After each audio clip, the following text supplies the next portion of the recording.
As a great man once said, we live in a society. But what is a society, and what does it mean to live in one? What responsibilities and roles does a person take on when they are born into or decide to join a society? All these questions can be answered with one simple example: the shopping cart. I'm Caleb Phillips, and this is Partisan Voice.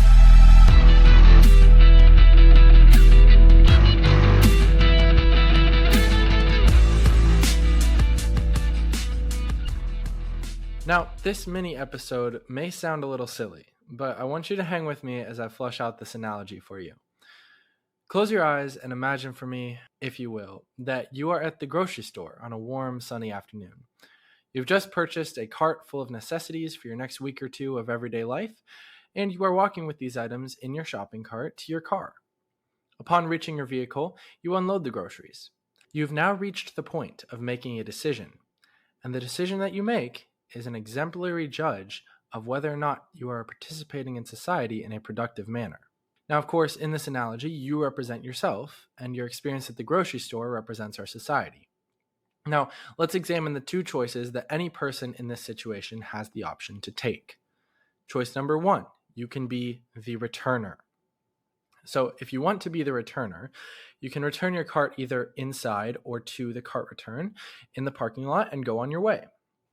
This may take an extra minute or two of your time, but it is courteous and widely accepted to be the objectively right thing to do. In addition to this, it is almost never the case that a person is physically or circumstantially unable to return their shopping cart. If they were physically unable, they would not be pushing a cart around to begin with, and with the minuscule amount of time it takes to return the cart, that makes it hard for one to imagine a non-emergency scenario in which a person would not have the time to return it. So then moving on to choice two, you can be the leaver. If you want to be the leaver, you can just leave your cart at a random point in the parking lot. This is widely considered to be rude, lazy, or simply ignorant of the harm it can cause to vehicles and the extra work it causes for employees of the store. This choice is considered to be objectively wrong.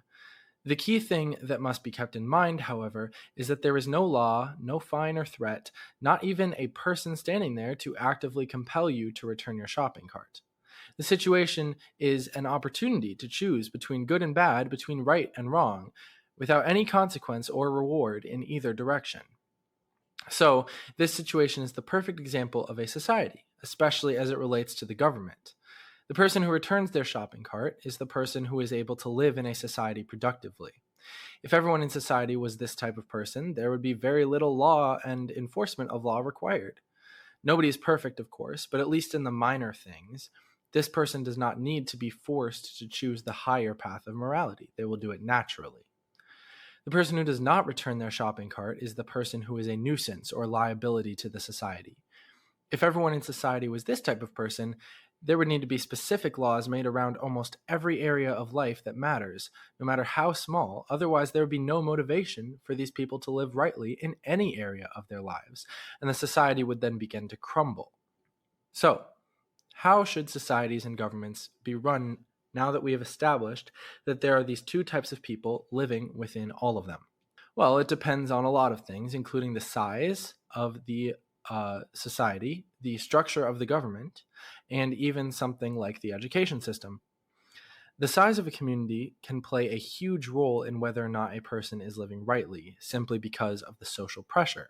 It is an inherent rule that someone will try to present himself as best as possible when he is around others who he wants to have a positive opinion of him.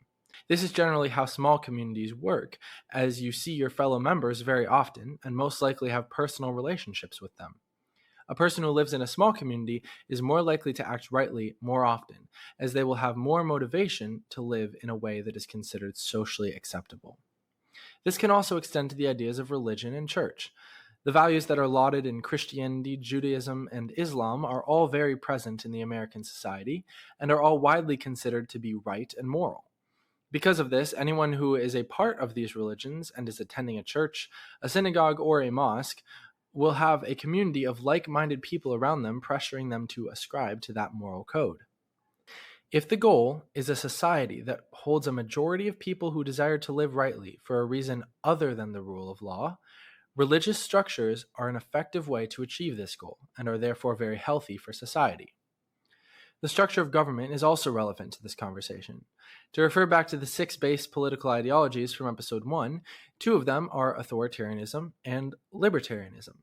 An authoritarian ideology requires more government control and involvement in the personal lives of individuals and economies, and a libertarian government is the opposite, largely staying out of the more minor issues that don't impact society as much.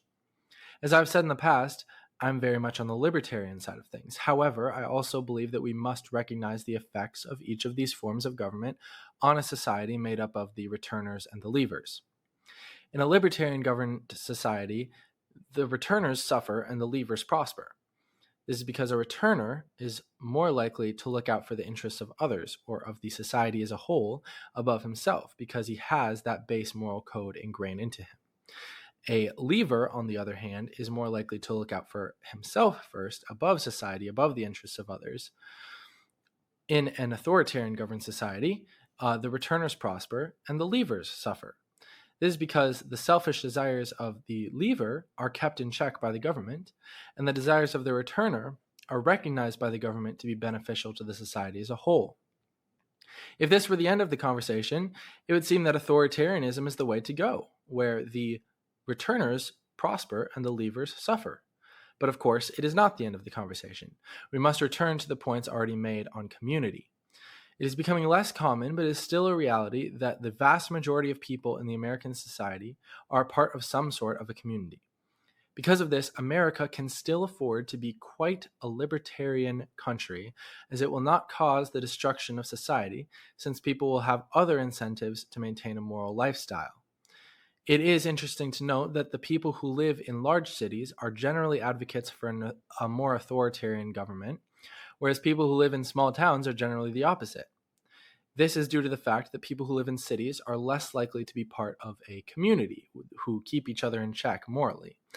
And because of that, they see a lot more people who are not living rightly, which causes them to desire the backup plan of governmental authoritarianism to keep these people in check. Finally, the third way to create a healthy, thriving society with both returners and leavers is through good education. For the purposes of this discussion, I will say that good education requires teaching a young person how to think morally. This can come through a parent training their child up in a religion, as we already established that this causes, more moral behavior, or it can also come through a school system providing some sort of ethics class, or some sort of morality training like that. If it's a private school, that can be something more closely tied to the religion, but even a public school can teach an ethics class. Preferably, though, both of these things will be in place. The child will be learning how to think morally both at home and in school. So with these important details added to an education system, there will inherently be more people who think morally, more returners in a society. In the large areas of morality, I do believe that it is in our nature to know what is right and wrong, even if the wrong decision is sometimes made. For example, a murderer knows, oftentimes, unless he is mentally ill, that murder is wrong, but does it anyway. But in the smaller areas of morality, which is what we are discussing here, that is not necessarily the case. It is often the responsibility of parents and educators to teach a child how to think through moral issues, such as in what situations they can and should put themselves first, and in what situations they should put society or others first. When new adults entering society are coming in with this thought pattern already ingrained in their mind, they are more likely to choose a moral course of action simply for the reason that it is moral. So those are the 3 ways that we can live in an effective society while still living in a society that has both returners and leavers in it. Because the reality is that every society has both returners and leavers.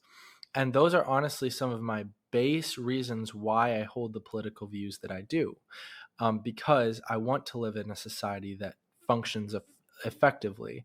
In terms of morals, I really truly only care about the specific morals of my personal community, because I know they're the ones holding me accountable, and in turn, I can hold them accountable.